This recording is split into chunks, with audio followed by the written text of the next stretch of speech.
Bonsoir à toutes, bonsoir à tous. Merci Monsieur Eric Fodorino d'avoir accepté notre invitation et d'être avec nous ce soir. Donc on vous reçoit pour votre dernier roman, Des gens sensibles, chez Gallimard. On est particulièrement heureux de vous recevoir, non seulement parce qu'en général, lorsqu'on vous écoute, on est plutôt d'accord avec ce que vous dites, ce qui est déjà une bonne raison. Ensuite, parce que vous venez à l'ACB, l'Association de culture berbère, et vous revendiquez dans nombre de vos ouvrages vos origines berbères, et que dans votre livre, il est souvent question de personnages que l'on a connus ici, que l'on a croisés ici, avec qui nous avons été amis souvent. Que ce soit Idir, Batouklounès, ou même Chantal Dapic, que l'on a connu lorsqu'elle était chez Stock et qu'elle s'occupait de Batouklounès.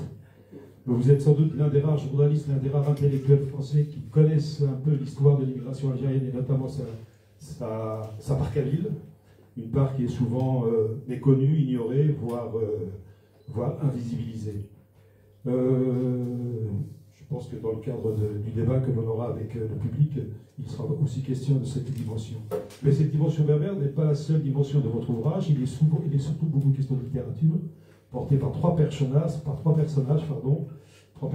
qui sont liés, vous le direz, par quoi et comment, et qui sont des gens sensibles, et qui sont d'une sensibilité qui n'est pas de la sensiblerie. Et ça m'a fait penser à une phrase, à un vers de Baudelaire qui dit « Ne méprisez la sensibilité de personne, la sensibilité de chacun et son génie ». Et il sera beaucoup question de sensibilité ce soir. Alors donc, je vais quand même vous présenter, même si à mon avis beaucoup de gens ici vous connaissent. Vous êtes donc journaliste, écrivain, auteur de 16 romans, c'est le 16e si je ne me trompe pas.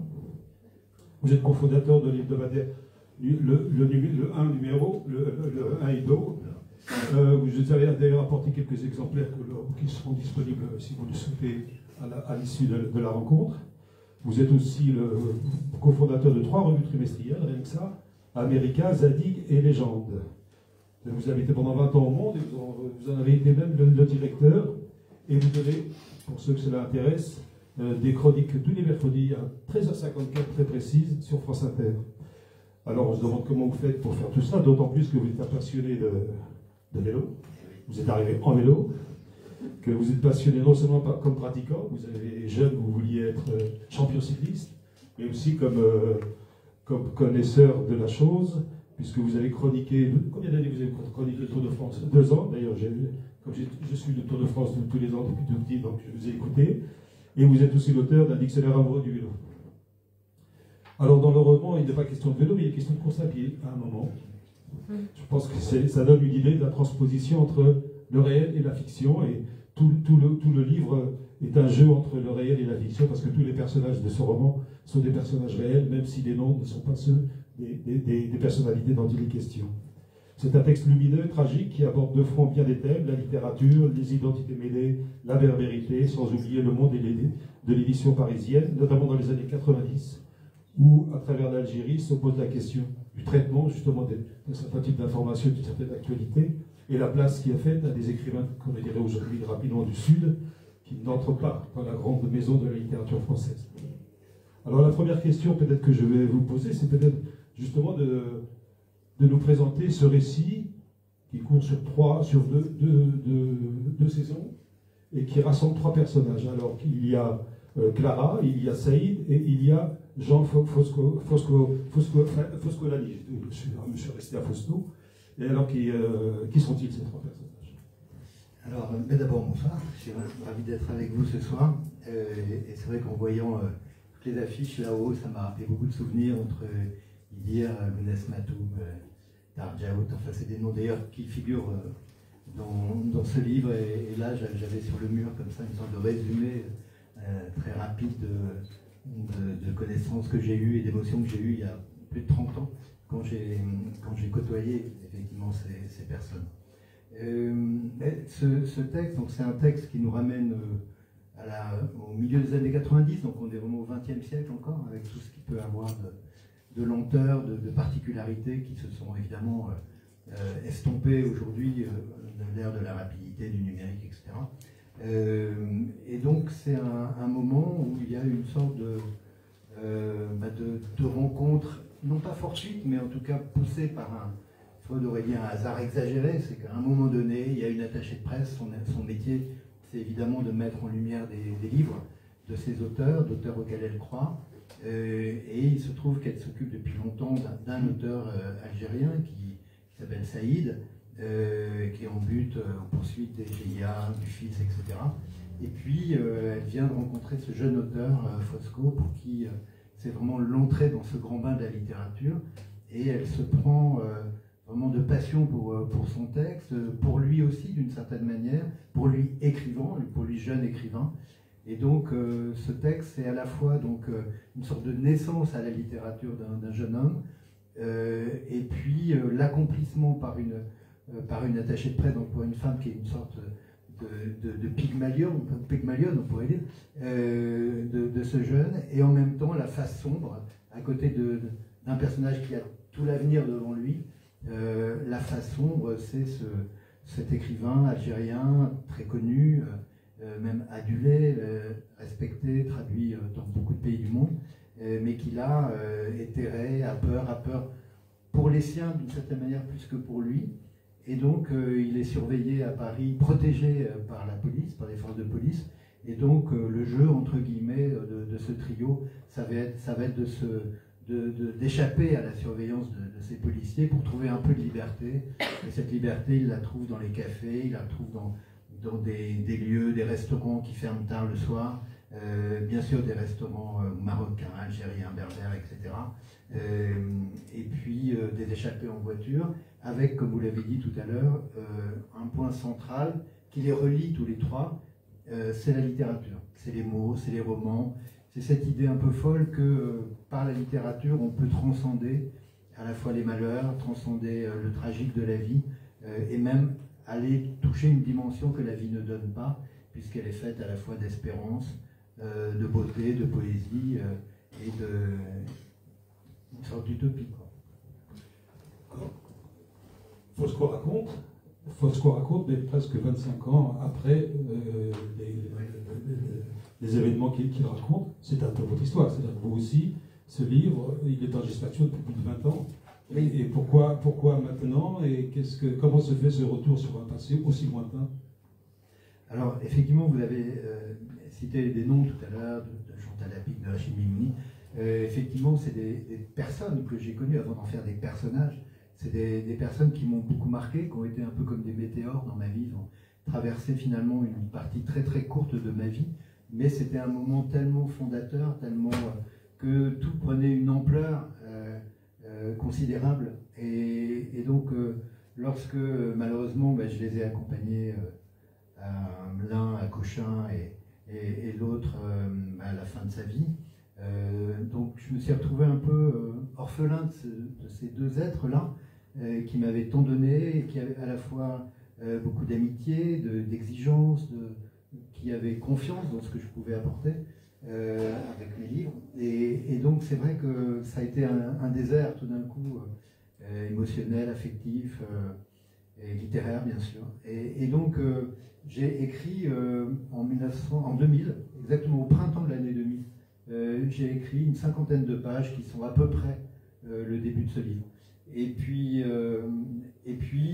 à un moment donné, je n'arrivais plus à le poursuivre avec l'énergie qui avait été la mienne au départ. Et donc, plutôt que de poursuivre de façon un peu forcée, un peu artificielle, je l'ai laissé, ce texte, et je le retrouvais de temps en temps pour voir, un peu comme un enfant malade, on dit est-ce qu'on va le guérir à un moment donné. Bon, il était souffrant. Et il a fallu différentes péripéties pour que dans les années 2018, 2020, 2023, je le reprenne, et que là, pour le coup, j'ai réussi à aller au bout de cette histoire. Et donc, du coup, c'est comme si le temps m'avait roulé dessus, comme à nous tous. Autrement dit, 25 ans avaient passé, et dans ces 25 ans, même 30 ans avaient passé, pas plus que 25, 30 ans, quasiment. Et bien, le monde avait changé, la vie avait changé, moi-même j'avais changé, et leur figure était devenue beaucoup plus à la fois lointaine, parce que je n'avais pas le son de leur voix, je n'avais pas un quotidien évidemment avec eux, et en même temps c'était déposé un peu comme vous savez, au fond d'une vieille bouteille, quelque chose, c'est pas la lie justement, c'est quelque chose de très précieux. Et ce très précieux, j'ai essayé de le garder et chez l'un et chez l'autre, pour les restituer non plus comme les personnes qu'ils étaient, mais comme des personnages que le temps avait façonnés. Alors, juste, vous l'avez dit, donc on peut préciser, effectivement, Saïd, c'est Rachid Bimouni, Clara, c'est Chantal Lapique, qu'on a connu ici, y compris dans certaines soirées mémorables, et Fausto, c'est vous. Oui, alors, bien sûr, à peu près. Oui, c'est ça. C'est-à-dire qu'effectivement, on peut mettre ces noms. Moi, je les ai mis quand j'en parle. Ils ne sont pas dans le livre parce que je n'ai pas dépeint exactement la vie de Rachid telle qu'elle a été et celle de Chantal non plus. Mais ce qui était important pour moi, c'était justement par le roman d'avoir ce décalage de l'imaginaire qui permet cette liberté énorme de camper des scènes, évidemment, qui n'ont pas existé, de leur faire dire des choses qu'ils n'ont probablement pas dites, mais c'est pas grave. Ce qui est important, c'est que pour moi, un bon roman, c'est un peu comme un instrument de musique, il doit sonner juste. S'il sonne juste, peu importe savoir si c'est vrai, si c'est vraisemblable, si c'est la vérité. J'ai toujours en tête le mot de Blaise Cendrars sur le transsibérien. Est-ce que vous avez pris le transsibérien? Et il dit, mais qu'est-ce que ça peut vous faire si je vous ai fait monter dedans? Voilà, donc est-ce que cette histoire est vraie, vraisemblable? Après tout, oui, bien sûr qu'elle a une part de vérité très importante, autant que la fiction peut nous amener à la vérité. D'ailleurs, c'est vraiment un éloge de la littérature. Ça fourmille de références littéraires, d'auteurs français, internationaux, etc. De des gens que je ne connais même pas d'ailleurs, personnellement. C'est pas la peine de faire le malin. Moi, je ne les connaissais pas au moment où je les ai découverts. Oui. Et vous semblez dire, parce qu'à un moment, il y a un échange avec Clara, l'attachée de presse, lorsque le jeune Fosco va faire un stage dans un journal. Ah oui. Et pour elle, c'est une catastrophe. C'est-à-dire qu'en fait, il n'y a rien de supérieur à la littérature, et c'est presque... C'est ça, c'est-à-dire qu'elle a vu dans les pages que lui a remis Fosco de ce livre, qui s'appelle Des gens sensibles, on est comme dans une mise en abîme, elle a vu quelque chose de très précieux, mais qu'il faut préserver, qu'il faut travailler. C'est comme avant d'être un diamant, c'est une pierre, il faut la tailler et pour que ça brille et que ce soit solide. Et donc pour elle, tout ce qui va le divertir, le détourner de ce qu'est la littérature, là c'est une catastrophe. Donc quand elle voit qu'il veut faire du journalisme, qu'il veut aller travailler dans un journal, pour elle c'est une grande inquiétude parce qu'elle dit qu'il sera dévoré par ça. Et ce qui est d'ailleurs assez amusant, singulier dans le récit, c'est que il va travailler dans un service d'un journal, et le rédacteur en chef garde pour lui la littérature parce qu'il veut quelque chose qui soit froid, et il lui donne l'actualité parce que l'actualité c'est chaud. Et lui ça le choque beaucoup parce qu'en fait il considère que c'est l'inverse, qu'il n'y a rien de plus brûlant que le roman, et que l'actualité d'une certaine manière c'est pas ce qui va rester. Et donc lui il est vraiment dévoré de l'intérieur par l'idée du roman, mais pour autant il va désobéir à Clara et il va quand même faire ce stage dans ce journal. Alors, il y a une scène qui j'ai trouvé marquante, mais je crois que c'est une fiction. Je vous ai entendu sur France Inter. C'est la scène du dîner avec Jean-Marie Leclésio et Nathalie Sarraute. Oui, c'est-à-dire c'est une scène qui aurait pu exister parce que Clara, comme je raconte, c'est une femme qui est finalement très seule au milieu de son salon la nuit. Elle fume, elle boit et elle lit. Champagne. Champagne, oui. Et whisky pour Saïd. Voilà. Et oui, c'était ça. Ils carburaient à ces deux liquides. Et donc, mais comme toujours, elle est une solitaire qui aime bien être accompagnée. Et donc, certains soirs, même assez souvent, elle organise chez elle des dîners. Et il y a une dame marocaine qui vient faire le repas, etc. Et donc, elle demande à ses convives avec qui ils aimeraient dîner. Et donc, je sais, alors moi je n'y ai pas participé, mais je sais qu'un soir, elle a demandé à Saïd, à Rachid, qui il voulait voir. Et il a demandé si elle pouvait inviter Jean-Marie Leclésio. Jean-Marie Leclésio est venu, mais avant, Clara a demandé mais avec qui Leclésio aimerait bien dîner. Et lui, il a dit avec Nathalie Sarraute. Et donc, à partir de ça, cette petite anecdote que je connaissais, j'en ai fait une scène qui est effectivement assez mémorable. Et ça donne pour le coup 2-3 répliques de Nathalie Sarraute qui sont absolument succulentes dans le livre. le je ne force pas mon talent, et puis très exactement, elle conseille voilà, à Fosco de rester près de votre enfance. C'est un conseil qui peut s'adresser pas seulement aux romanciers, c'est pour la vie. Exactement, et c'est vrai que bon, moi j'avais eu quelques informations sur ce qui s'était passé ce soir-là, et le problème des dîners avec Lara, c'est qu'ils ne finissaient jamais. Et donc, et puis à un moment donné, le champagne, les bulles étaient fatiguées, le whisky était un peu trop chaud, enfin bref, tout devenait un peu moins bien. Et Nathalie Sarraute, je lui fais dire qu'à un moment donné, il ne faut pas forcer son talent, autrement dit, elle s'en va. Elle s'en va. Et c'est vrai que j'imagine qu'elle ramène, plutôt le jeune Fosco la ramène chez elle, et elle lui dit en effet, restez près de votre enfance. Et c'est vrai que c'est un conseil que je n'ai jamais entendu, mais c'est comme si on me l'avait donné et que je l'avais utilisé. Alors, l'autre aspect, il a parlé de littérature, et c'est sur des pages très importantes dans le livre. Il y a l'autre aspect, c'est la description de l'espace éditorial parisien en particulier. Est-ce que vous en donnez le monde littéraire et d'édition, et ce que vous en donnez comme tableau, c'est pas très réjouissant, c'est plutôt enfin, je veux dire, c'est fait de trahison, c'est fait de petits marquis, c'est fait de beaucoup de livres et peu d'écriture. Oui. C'est-à-dire que c'est un milieu qui effectivement est un peu rond, c'est un peu dans l'entre-soi, où il n'y a pas beaucoup de gens qui s'aiment. C'est plutôt des gens qui se jalousent, qui se méprisent, il y a des coteries, il y a tout ça. Mais ce que je voulais montrer, c'était pas tellement ce milieu littéraire, mais bien sûr, Clara évolue dans ce milieu. Et Fosco le découvre, et c'est des mœurs assez étonnantes. Beaucoup de méchanceté, beaucoup de petites piques comme ça qui sont envoyées. Mais ce qui était intéressant pour moi, c'était de montrer comment cette femme, dans ce milieu très particulier, avait forcé le respect et avait vraiment suscité la confiance de ses interlocuteurs, parce que précisément, ils savaient qu'elle n'allait pas leur vendre de la fausse monnaie, pas de la camelote. C'est-à-dire que quand elle n'aimait pas quelque chose, elle le disait, et il disait non, mais perds pas ton temps à lire ça et ça, mais en revanche, tu devrais lire ça, tu devrais lire ça. Et pour moi, enfin moi j'ai des souvenirs quand même très particuliers de ça. D'abord, bon, il n'y avait pas de téléphone portable, et elle était, donc elle dormait pas. Quand je lui disais mais tu dors pas, qu'elle m'appelait très tôt le matin, elle me disait je dors vite. Donc je ne savais pas trop ce que voulait dire je dors vite. Mais je me souviens qu'un matin comme ça, alors ça je ne l'ai pas raconté dans le roman, mais elle m'appelle, il n'était pas 7 heures. Et elle me dit Photo, tu as vu le Figaro? Je dis ben non, tu sais, il est 7h moins 20, moins le quart, non, je ne sais pas. Elle me dit ah bon, mais va vite l'acheter, tu verras. Bon.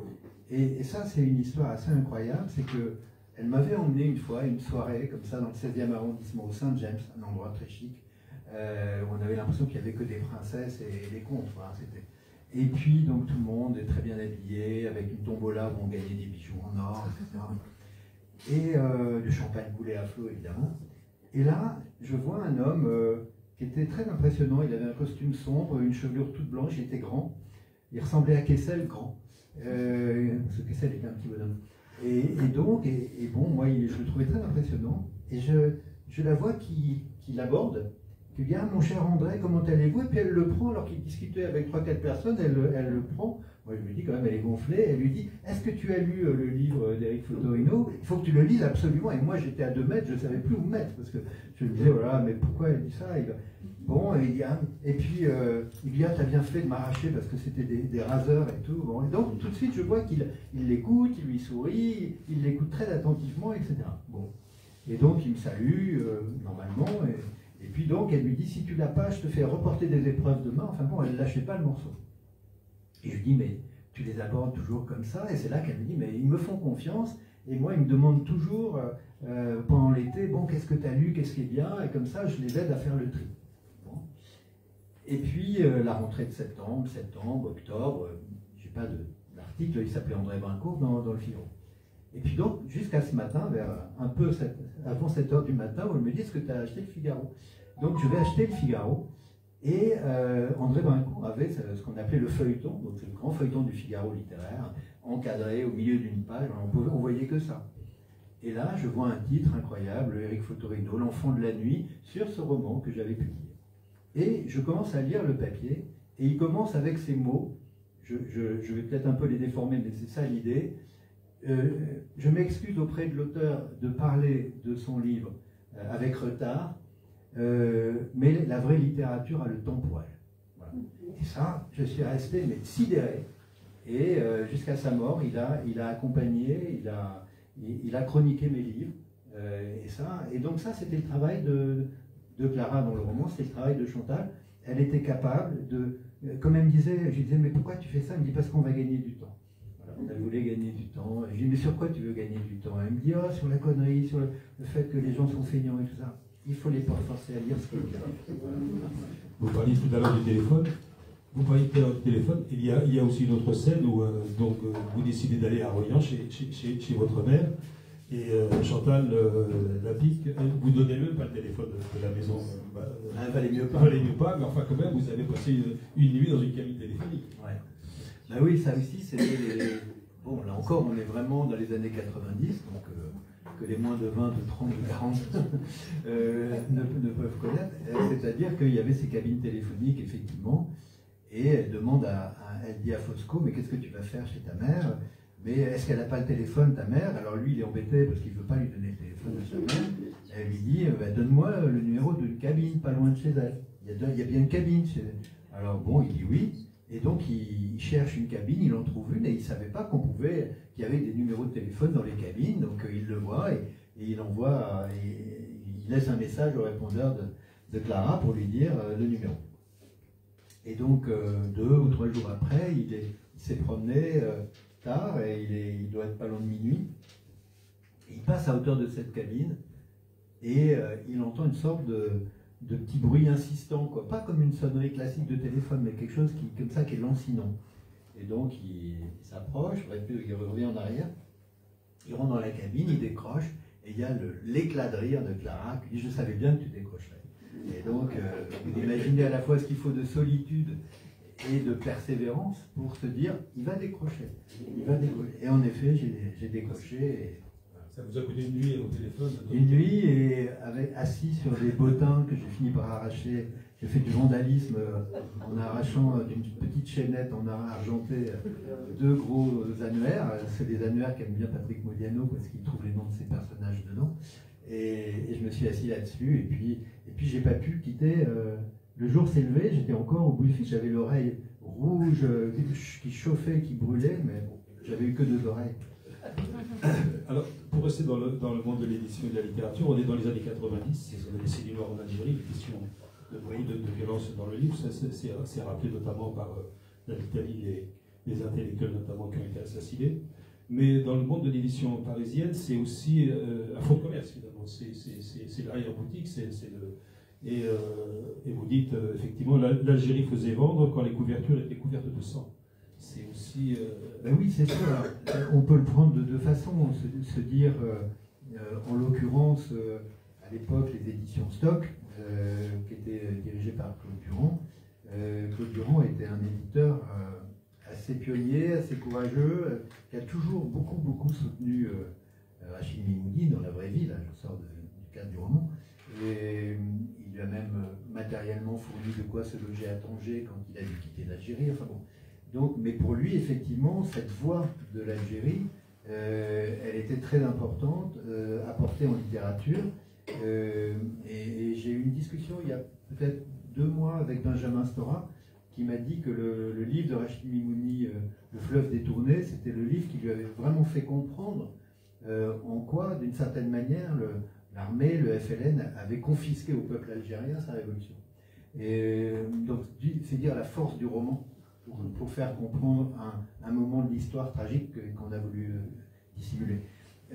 Donc, c'est vrai que ça faisait vendre, et en même temps, c'était des voix qu'on pouvait entendre. Donc, je pense que pour Rachid Mimouni, ça a été très important de pouvoir trouver cet écho en France. Bon, il était aussi traduit en Allemagne.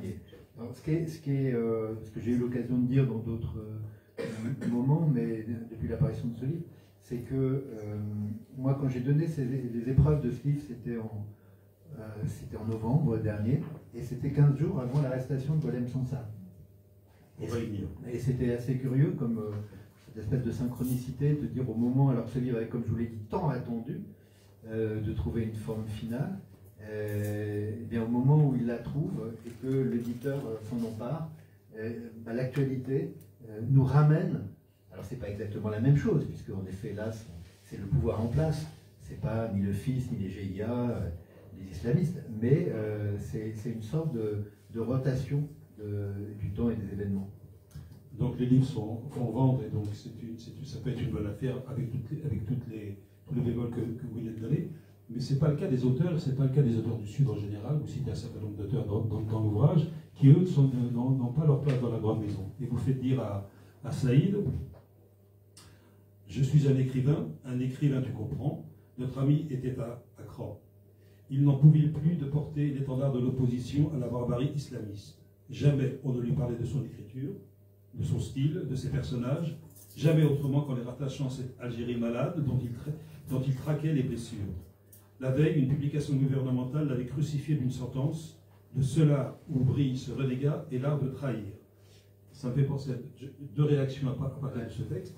Un texte de Mohamed Dib, écrivain, qui dit à peu près la même chose. Hein.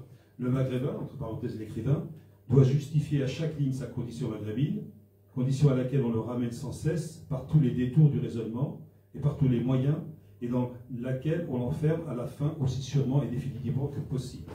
Méthode en faveur près d'une critique actuelle, aboutirait en l'occurrence, appliquée aux auteurs maghrébins, en fait, à enfermer l'auteur sur lui-même, à le transformer lui-même en sa propre prison, et par une généralisation implicite et même explicite, à étendre cela à la société et à la culture dont il est issu. Pardon.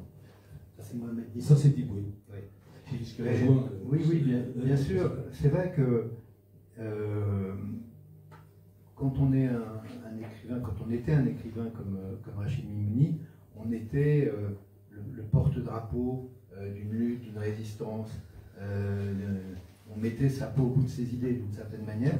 Et encore une fois, par le roman, qui était peut-être encore plus dévastateur pour le pouvoir, pour ceux qui manipulaient les choses, qu'un reportage, par exemple, dans un journal.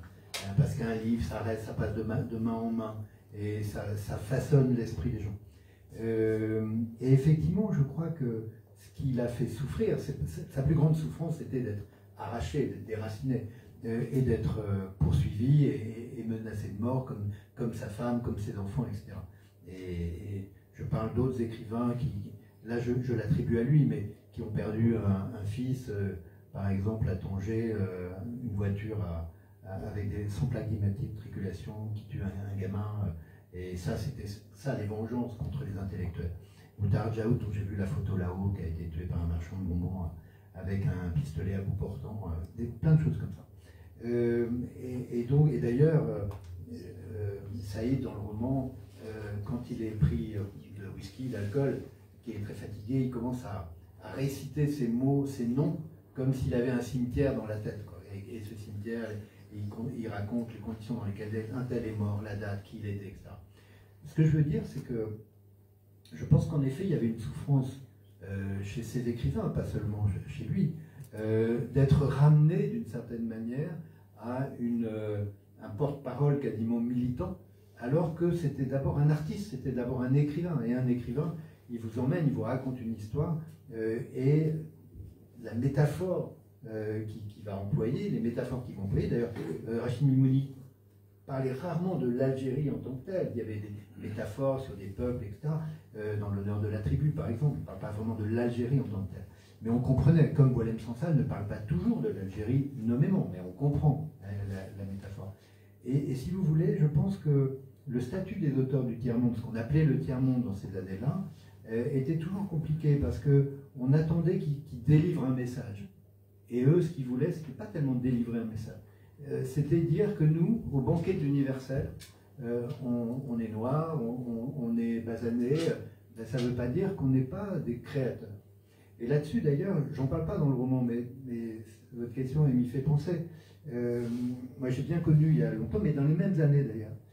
J'ai fait beaucoup de reportages en Afrique et j'ai connu un écrivain africain sénégalais, qui s'appelait Cheikh Hamidou Kane. Et Cheikh Hamidou Kane était un homme qui, au début des années 60, qui était un ministre, il a été ministre, je crois, de l'industrie de Senghor, et il écrivait. Il écrivait de la poésie, mais il a été l'homme d'un seul livre, qui s'appelle L'Aventure ambiguë.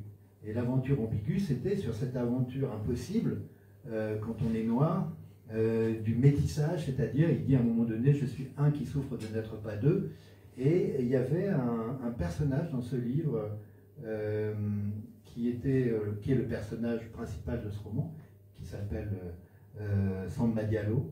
Et ce Samba Diallo, il a 9-10 ans, il est très brillant, ses parents sont morts, donc il est élevé par une grande tante qui s'appelle la Grande Royale, et pas comme beaucoup en Afrique, on est élevé dans la même cour, et par plusieurs mères, plusieurs pères, et surtout les mères.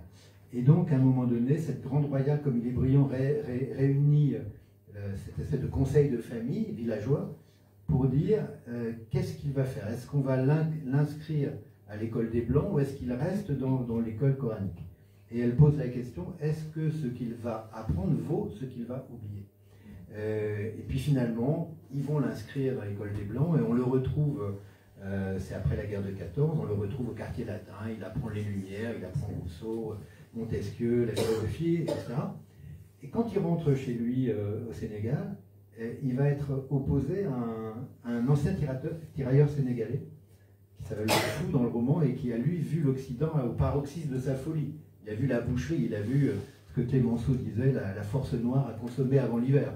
Donc c'est Yabon Banania, c'est Bamboula qu'on voulait mettre en première ligne pour faire peur à l'ennemi, mais pour les tuer très vite. Et donc tout le roman, c'était l'aventure ambiguë, c'était cette espèce de confrontation, de rencontre, mais de rencontre, il y a contre, entre cet homme qui a pris la culture occidentale, et puis ce Sénégalais tirailleur qui lui n'en veut pas, la rejette en disant que c'est pas tout. Eh bien, ce nœud, Mauriac aurait dit ce nœud de vipère, des deux cultures qui s'entremêlent, je pense que c'est quelque chose qui a toujours été difficile pour beaucoup d'écrivains venus de l'autre côté de la Méditerranée. C'est-à-dire ils ont une langue véhiculaire qui est le français, ils écrivent en français, mais en même temps, on le voit bien maintenant dans les débats mémoriaux, la repentance, etc., sur ce qu'a été la colonisation, ils écrivent dans la langue du colonisateur, et en même temps, ils veulent s'affranchir de ce qu'a été la colonisation. Donc évidemment, et le paroxysme d'ailleurs, c'était Senghor, qui était normalien, et qui en même temps, quand on prend les cahiers de retour... non, ça c'est Césaire, pardon. Mais quand on prend l'œuvre de Senghor, on voit bien, et d'ailleurs c'est la même chose pour Césaire dans le cahier du retour au pays natal, s'en prend à l'Occident tout en maniant encore mieux que les Occidentaux leur arme fatale qui est leur langue. Ça rappelle beaucoup de choses, Jules Roy et Jean Amrouche, ou c'est des thèmes aussi qui sont présents déjà chez Pour Mouloud Feraoun, ou un concours récent, Mohamed Mougassar, dont ce que vous venez de raconter, il est un peu question aussi de ça dans son roman. Absolument, oui. Du coup, j'en reviens à ma deuxième réaction à partir de la citation que j'ai donnée de Saïd. Je rappelle la fin de la citation. La veille, une publication gouvernementale l'avait crucifié d'une sentence. De cela où brille ce renégat et l'art de trahir. C'est là où il est difficile de ne pas penser à Boilem Sansal, pour lequel vous avez effectivement pris position clairement, à la différence de certains. Je cite votre texte qui était paru dans le 1. Vous avez écrit « Pas plus que de s'être rendu en Israël ne fait de lui un ennemi de la Palestine, avoir parlé via un canal zémourien, en l'occurrence la chaîne Frontière, ne fait pas de lui un propagandiste de l'extrême droite, qui combattrait l'immigration, et qui sait à quel point être indigné et n'être pas entendu peut pousser à s'exprimer jusque dans des lieux tenus pour indignes. Pourquoi autant de paroles libres ne seraient en rien justifier son sort, ni la tiédeur palpable des soutiens de LFI. Sansal, c'est aussi la victime d'un enfermement, d'une certaine idéologie de ceux qui ne l'ont pas lu, peu lu, mal lu. Oui, bien sûr. C'est-à-dire qu'en fait, ce qui est quand même assez... étonnant et très choquant dans le cas de Boilem, c'est que pendant très très longtemps, d'ailleurs, j'ouvre une parenthèse, un jour, Boilem Sansal était ingénieur dans le pétrole, et Et un jour, un homme lui a dit « Boualem, tu dois écrire ». Et cet homme s'appelait Rachid Michelino. Donc, si vous voulez, Boualem, pendant des années, a écrit des livres. Il a publié les premiers livres de Sermon des barbares en l'an 2000, donc il y a 25 ans.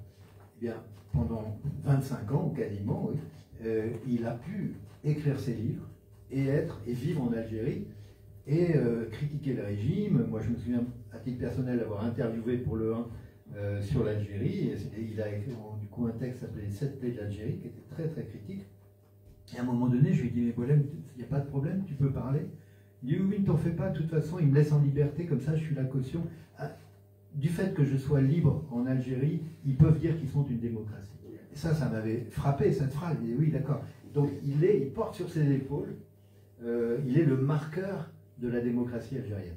Au mois de novembre, il n'y avait plus de marqueur de la démocratie, ils l'ont arrêté. Et on voit bien, effectivement, en fait, c'est pas un prisonnier, Boualem Sansal, c'est un otage. C'est pas un prisonnier parce qu'il aurait contesté les frontières. Il est otage d'une politique algérienne, d'une politique franco-algérienne. Et malheureusement, à un moment donné, j'ai vu Kamel Daoud il y a une dizaine de jours, on a parlé de ça justement. Il avait été relativement optimiste de le voir libéré à la début juillet pour la fête nationale algérienne. Et puis finalement, c'est refermé un petit peu et à cause des histoires de visa, etc. Donc il était moins optimiste il y a quelques jours. Peut-être les choses ont-elles encore changé, mais enfin, c'est vrai que la condamnation est lourde. Il y a eu un appel, l'appel n'a pas encore... le procès va avoir lieu, je crois que c'est le 26 juin. Et on verra, l'idée, l'espoir, c'était qu'il soit peut-être condamné, que la condamnation soit assortie d'un sursis, et qu'à partir de là, ça ouvrait la porte à une grâce, mais rien n'est sûr, il faut être très prudent. Est-ce qu'il est aussi l'otage des débats franco-français? D'ailleurs, ça rappelle les débats et les polémiques, et même les guéguerres éditoriales et journalistiques dans les années 90 sur les prises de position par rapport à l'attitude vis-à-vis du fils. Vis-à-vis du fils et des islamistes, etc. Mais est-ce que Boualem Sansal aussi n'est pas victime aussi de cette prise d'otage du débat franco-français? Probablement. C'est-à-dire qu'effectivement, il y a eu à la fois du côté du président, de l'Élysée, des pas qui ont été faits sur justement la reconnaissance de ce qu'avait été la colonisation et de ses méfaits, d'assassinats, etc. Et en même temps l'envie de ménager le Maroc, parce que vous vous souvenez qu'avec le Maroc ça s'est envenimé, et puis après sur l'histoire toujours du Sahara occidental, et le jour où Macron a dit maintenant l'affaire du Sahara occidental elle relève du palais de Rabat, ça a évidemment tendu la relation. Donc à la fois justement le rapport de Benjamin Stora justement sur les gestes à faire vis-à-vis de l'Algérie, ça a été plutôt positif. Et en même temps, il y a quand même une volonté au Maghreb de la France, de Macron en tout cas, de jouer à la fois la carte du Maroc et puis d'avoir une relation avec l'Algérie qui est quand même assez dure. Alors abordons la question pervers du livre. Je pense qu'il y a deux dynamiques, il y a une dynamique individuelle et une dynamique collective. La dynamique individuelle, c'est Fosco qui la porte, oui, qui se croit, qui pense avoir des origines berbères, et cela introduit sur le personnage de la mère, qui est plutôt chiche en information, et lui, il est en pleine confusion identitaire. Et le personnage de la mère prend de la densité au fur et à mesure du roman, notamment lorsque Fosco vient donc à Royan chez sa mère, accompagné de Clara et de Saïd. Oui, c'est ça, c'est-à-dire que c'est le narrateur, il a comme vous dites, une sorte de confusion identitaire. Il ne sait pas, quelquefois, on lui dit qu'il est d'Algérie, quelquefois de Tunisie, quelquefois du Maroc, il confond Ben Bella et Ben Marca, enfin il est en pleine confusion. Et donc c'est vrai que quand il voit Saïd pour la première fois, il se dit que probablement Saïd sait des choses sur lui que lui-même ne sait pas. Et donc c'est toute cette ambiguïté qu'il y a. Saïd n'est évidemment pas son père, mais il le reconnaît comme un des siens, et ça va dans les deux sens. Et alors, c'est vrai que pour ce qui me concerne, la berbérité est un bien grand mot, parce que c'est vrai que j'ai des origines marocaines, par mon père, lequel venait en effet du Tafilalet, qui est une région du Maroc, où étaient des juifs berbères, ce qui est, j'allais dire, non pas une spécificité très rare, mais enfin, moi-même, j'ignorais à une époque qu'il y avait des juifs berbères, et il y avait des communautés juives berbères dans cette partie du Maroc. Certains ont fait d'ailleurs le Ralia, sont allés en Israël, etc. Il y a eu des films intéressants qui ont montré ça et les difficultés qu'ils ont éprouvées ensuite quand ils sont arrivés en Israël. Mais voilà, donc si vous voulez, pour moi, la question de berbère, à titre personnel, elle est assez circonscrite, c'est-à-dire que je ne me reconnais pas une berbérité comme vous pouvez l'avoir ici. En revanche, c'est vrai que dans les années 90, par la Clara du roman, j'ai écrit un livre qui s'appelait Paroles du Maghreb en France, de l'association Coup de Soleil, qui fêtait à l'époque ses 10 ans. Et c'est là que je les ai rencontrés, Idir, Ferhat, beaucoup de ces berbères qui avaient, pardon, j'ai une sorte de... Buvez. C'est les du champagne et du whisky. Désolé. Et donc, on a passé des soirées assez extraordinaires. C'est vrai que lorsque j'ai fait des émissions de radio ces derniers mois, j'ai souvent voulu qu'on programme Avava Innova de Idir, parce que c'était une chanson qui m'avait tellement transporté. Et beaucoup d'amis, quand ils l'ont entendue, ils m'ont dit elle est extraordinaire cette chanson. Donc ça, c'est la dimension individuelle. Puis la dimension collective qui est portée par Saïd. C'est Saïd qui va initier Fosco à l'histoire et à la culture et au monde berbère, et qui va lui dire en kabyle, apprends la langue des berbères, la langue des hommes libres. Tu dois connaître la Mazir, lui dit Saïd. Ces mots sont les globules de ton sang. Les berbères étaient installés en Afrique du Nord, bien avant les Arabes, bien avant les Français, dit-il.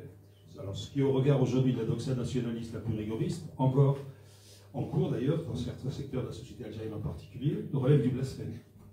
Oui, c'est sûr. C'est-à-dire qu'en Algérie, l'arabisation a probablement été une des plus grandes catastrophes. Et ça, j'en avais parlé avec Walem Sansal, l'arabisation de l'enseignement, de tout ce qui était justement la transmission, et donc d'effacer, d'écraser la dimension berbère de la population. Et alors, pour moi, à la même époque que j'évoquais, j'ai rencontré, grâce au comédien Daniel Prévost, on a aussi ici. oui, j'imagine que vous le connaissez bien, et Daniel, en fait, avait découvert ses origines dans ces années 90. Il avait fait un livre qui s'appelait Coco Belnat, parce qu'il était tout frisé, bon. Et il se demandait, parce qu'il était un enfant de l'assistant, enfin il avait été adopté, etc. Et donc il avait lu mon premier roman qui parlait de choses un peu comme ça, et donc on s'était retrouvés autour de ça. Et un jour, Daniel m'appelle, il me dit, écoute, il faut que tu vois un type formidable, il s'appelle Bouguermour, il est en train de monter ce film, La colline oubliée, qui est vraiment le manifeste des Berbères en Algérie. Mais il a beaucoup de mal parce que, enfin, il a tourné, alors je lui dis, bah oui, si je peux aider d'une manière ou d'une autre. Donc j'ai fait un grand article dans Le Monde pour raconter, c'est l'histoire de Bouguermour, qui m'avait reçu dans un restaurant berbère, comme il se doit, dans le 11e arrondissement. L'homme bleu, ça existe toujours, l'homme bleu. Non, je crois pas que ça existe toujours. Non, c'est Youssef qui s'occupait. Il existe toujours? Ah, il y en a qui sortent beaucoup. Hein. Et donc, on se retrouve avec Bouguermour, et là, tout d'un coup, je me sens complètement ailleurs. Et donc, j'ai imaginé que tout ça se passe avec Saïd, ce qui n'était pas le cas dans la vraie vie, mais peu importe. Et donc, je vois cet homme qui me raconte, en fait, cette espèce de parcours du combattant pour arriver à avoir eu de la pellicule, pour avoir dû travailler avec le contrôle de la censure du ministère, alors je ne sais pas si c'était du tiers de l'information, du ministère de la culture, mais enfin, et il m'avait dit aussi toute la mobilisation de la population en Kabylie, qui donnait des habits, qui donnait des chariots, pour retrouver l'atmosphère du livre de Mouloud Mamri. Moi, je n'avais jamais lu, j'ai lu le livre de Mouloud Mamri, j'ai trouvé très beau, très poétique, et on voyait bien cette part comme toujours les minorités, quoi, des gens qui ont besoin de mettre, de préserver ce qu'est leur culture avec l'idée qu'elle pourrait disparaître demain sous le choc justement d'une culture plus forte qui veut les évincer. Et donc, j'avais vu le film. Alors, c'est un souvenir assez émouvant parce que le film n'était pas encore complètement monté, mais tout était en berbère. Et justement, ils cherchaient des moyens pour pouvoir avoir des incrustations en français, en anglais. Bon. Et j'avais vu le film, et j'étais à côté de lui, et Bouguermo, pendant tout le film, me traduisait. Et donc, j'entendais la langue et je comprenais ce qui se passait. Enfin, il ne m'a pas dit tout littéralement, mais enfin, c'était intéressant et c'était même assez poignant de rentrer comme ça dans l'intimité de cette culture. Donc, si vous voulez, au moment où je fais ce travail, je ne sais pas que j'ai des origines berbères. Je le découvrirai bien plus tard. Je le découvrirai presque 20 ans plus tard. Mais c'est un jour, mon père, donc, qui était un juif du Maroc, un juif de Fès, il m'a dit, mais tu sais, mon grand-père, il s'appelait Yahya, et il a suivi une caravane, il était dans ta file à lettres, et c'était une famille de berbères. Et moi, au début, je ne savais pas trop aussi non plus qu'est-ce que c'était des berbères. Et d'ailleurs, enfin, je suis sûr que vous en savez beaucoup plus que moi là-dessus, mais qu'est-ce qui les définit? Est-ce que c'est un territoire? Pas vraiment. Est-ce que c'est une langue? Oui, probablement. La mazir, effectivement, la langue des Arabes. Mais il y avait comme ça une sorte de nébuleuse, et en même temps quelque chose de très précieux dont je sentais qu'il était important de le préserver et de militer pour ça. Et après, quand j'ai rencontré effectivement Idir, quand j'ai rencontré Ferhat, plus tard j'ai rencontré Lounès Matou avant qu'il se fasse tuer, et c'était encore Chantal Lapitte qui s'est occupée de lui. Et je me disais d'ailleurs que Chantal elle épousait des causes perdues, mais elle voulait y croire, elle était toujours dans l'idée, il faut les lire, il faut les écouter, en l'occurrence Lounès Matou, qui chantait au Zénith, enfin il a fait des très grands concerts à Paris. Il y avait cette idée de rébellion, quoi. C'était des rebelles, d'ailleurs, ces personnages, ces gens sensibles, bien sûr, Matou le rebelle, d'ailleurs le livre s'appelait Le Rebelle, dans mon souvenir. Et moi, ce qui m'a quand même beaucoup marqué à cette époque, c'était leur courage, c'était le courage physique qu'ils avaient, le courage de dire des choses alors qu'ils savaient très bien qu'ils pouvaient demain se faire égorger, assassiner, et malheureusement beaucoup d'entre eux l'ont fait. Alors justement, Saïd, à propos du film de Bouguermo, La colline oubliée, il dit La colline oubliée sera une œuvre qui serait tournée en amazigh, la langue des siens, pour que la terre entière connaisse enfin cette expression unique de révolte et de poésie. Ce souci d'ouverture et universel. Voilà. Alors donc Patou Blonès, c'est effectivement l'autre, parce qu'il y a beaucoup de pages qui sont consacrées effectivement au cinéaste dans l'ouvrage. À la Reinouva, ça vaut l'objet d'une scène dans un restaurant, dans une sorte de boui-boui. Oui, où les gens d'un coup se taisent et puis reprennent le refrain. Ça, j'ai vécu assez souvent ces moments-là. Oui. Et Patou Blonès, c'est aussi pas mal de pages qui sont consacrées. Vous dites Patou Blonès qui se battra jusqu'à la fin pour défendre la Kabylie et le peuple berbère à travers ses chansons.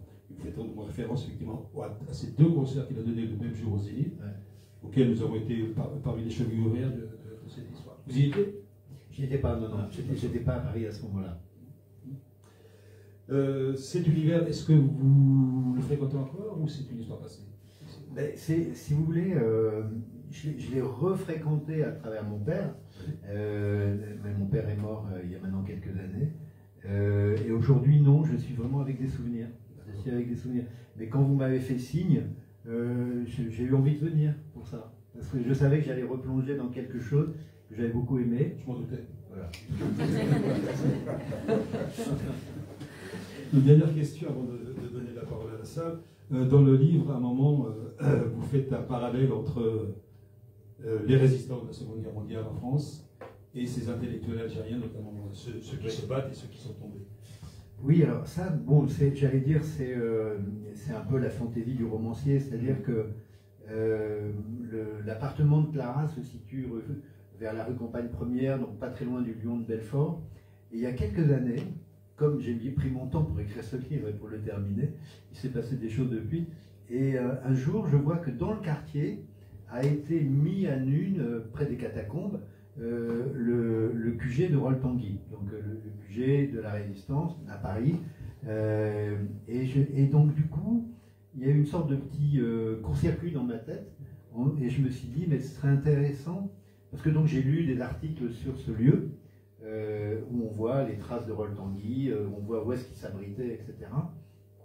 Et puis j'ai pensé, vous savez, à ce livre de Romain Gary, enfin d'Émile Ajar plutôt, La vie devant soi, où Madame Rosa, qui pesait 100 kilos et qui aurait mérité un ascenseur, quand elle est prise de terreur, elle va dans ce qu'elle appelle son trou juif, elle descend tout en bas, là on ne va pas la retrouver. Et je sais pas, il y a eu toutes ces images qui ont... C'est difficile de dire pourquoi on a écrit ça ou ça. Mais en tout cas, cette idée d'un lieu de résistance qui a été exhumé à Paris il y a, je sais pas, peut-être une dizaine d'années, assez récent quand même. Donc le QG Rol-Tanguy, comme c'était tout près de l'endroit où se passaient ces scènes, derrière le Lion de Belfort, j'ai imaginé en effet que Chantal, un jour, avait pris Rachid, donc en l'occurrence que Clara avait pris la main de Saïd et lui disait « Viens, j'ai une surprise pour toi ». Elle l'emmène dans ce haut lieu de la résistance française et que là, il va déployer à pleine gorge, même s'il est dans un état second dû à l'alcool, il va déployer là tous ces noms d'hommes, surtout des hommes d'ailleurs, qui sont tombés pendant les années noires en Algérie. Donc il y a effectivement, on peut dire... Mais vous savez, bon, ça c'est un rapprochement qui est, j'allais dire, positif, on peut dire ça comme ça. Mais quand Golem Sansal, dans le village de l'Allemand, fait un rapprochement entre le nazisme et l'islamisme, donc évidemment, c'est terrible. Ce que je veux dire par là, c'est que quelquefois vous faites un rapprochement parce que vous pensez que d'un point de vue littéraire, il est puissant, mais vous ne calculez pas, et tant mieux, vous n'imaginez pas les répercussions que ça peut avoir. Mais c'est vrai que c'est sous votre plume que j'ai lu. En effet, j'avais pas imaginé ça, je ne me l'étais pas formulé, je ne m'étais pas dit, en faisant ça, je donnerai aux résistants berbères le statut d'une certaine manière qu'ont pu avoir les résistants français contre l'occupant. Mais eh bien, en même temps, c'est vrai, c'est exactement ça. Oui, vous savez qu'une fois qu'un livre est publié, il n'appartient plus à son auteur. Alors oui, et puis il y a une phrase de Gide que j'aime bien, enfin c'est pas que je l'aime bien, c'est que je la trouve puissante. André Gide qui disait « On sait ce qu'on a écrit, on ne sait pas tout ce qu'on a écrit ». Autrement dit, vous lisez mon livre, moi j'ai voulu y mettre un certain nombre de choses, mais vous verrez d'autres choses, vous verrez d'autres choses. Et c'est ça qui est formidable. Est-ce que, on va donner la parole à la salle, s'il y a des réactions, s'il y a des questions? Des critiques, des contestations farouches. Elles sont acceptées aussi. Je me lance alors. Bonsoir. Moi, le mot adoré ne convient pas. Je ne sais pas quoi utiliser comme mot. J'ai énormément aimé votre livre et il m'a fait très mal. À chaque page, il m'a fait très mal. J'ai vécu la douleur de vos personnages, chacun d'entre eux. Saïd, évidemment, en tant que berbère, et surtout j'ai adoré découvrir Rachid Memouni par vos mains. Parce que moi je connais Rachid Memouni comme écrivain, j'ai été comme tous les Kabyles, tous les Algériens, ça n'a rien à voir avec la Kabylie d'ailleurs. Par sa littérature, et notamment Le fleuve détourné, quand il est paru, nous on a été... Waouh, c'était enfin, mais c'était de la littérature. En fait, ce qu'on a aimé dans le livre de Memouni, c'est pas seulement qu'il parlait du drame de l'Algérie, c'est la manière dont il en parlait. C'est ça qui nous avait ébloui.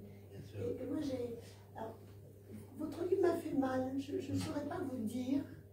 Sans doute cette douleur berbère en nous, qui est une identité douloureuse, et qui est une identité aussi... je ne vous ai pas vu dans ce roman, je crois que je t'en ai dit un petit mot. J'ai été très étonnée, parce que moi je vous connaissais comme journaliste, je n'avais jamais rien lu.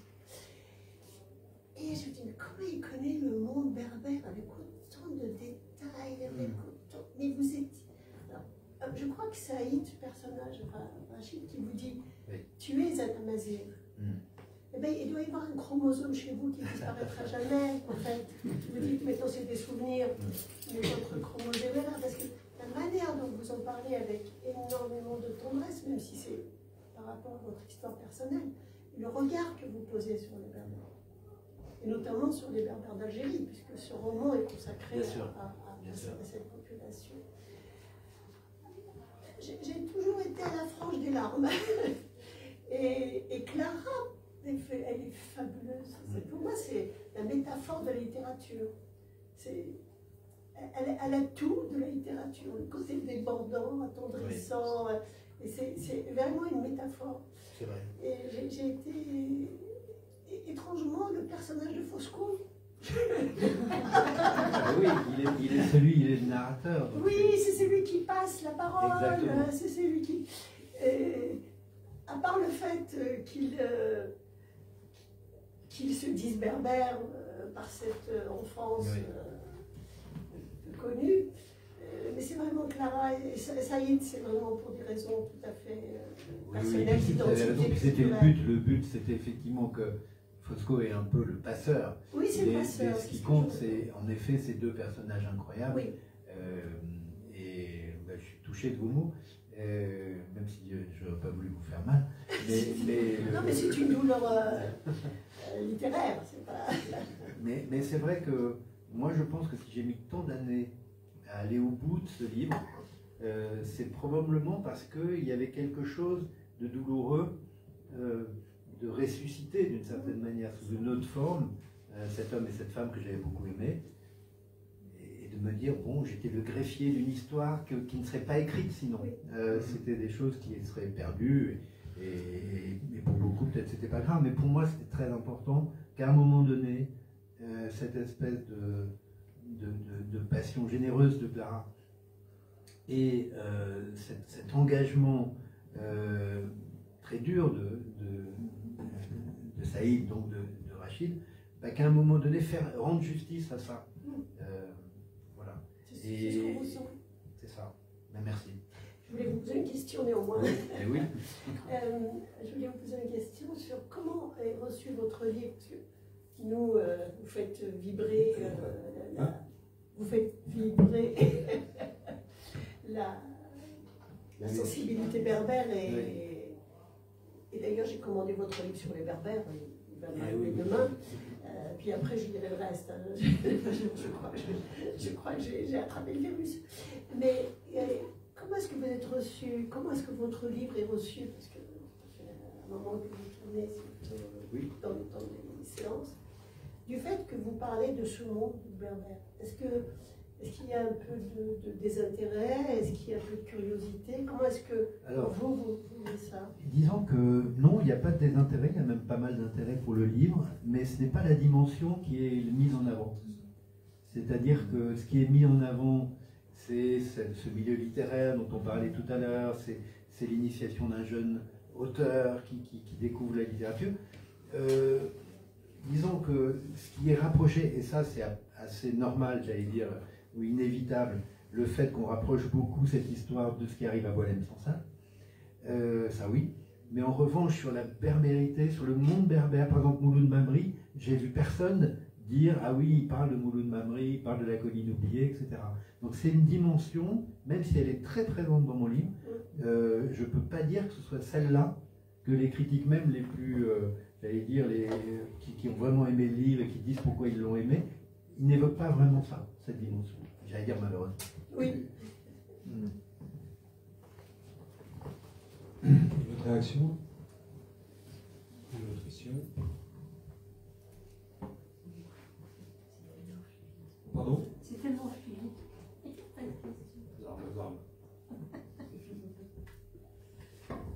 Je vais permettre une Ah bah question. Oui, Ah, mais je pourrais parler des heures avec vous.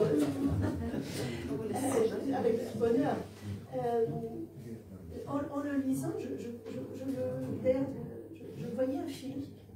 Ah oui. Je voyais la transposition cinématographique.